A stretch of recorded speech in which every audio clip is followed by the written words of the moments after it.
করে না তাদের জানাজায় আমি কোনো দিন উপস্থিত হব না। যারা সালাত আদায় করে না, 5 ওয়াক্ত যারা সালাত আদায় করে না, তাদের জানাজায় উপস্থিত হব না। কোনো মায়ের বেটা আমাকে জানাজার স্থানে নিয়ে যেতে পারবে না। কেন?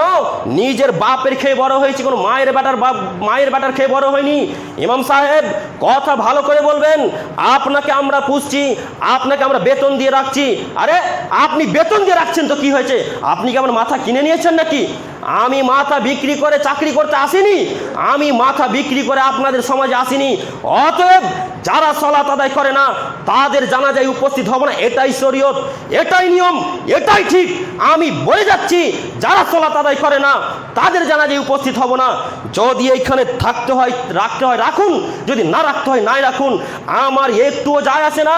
আমি এই চাকরির 5 পয়সা দাম দিই না, আমি এই চাকরির 5 পয়সা দাম দিই না।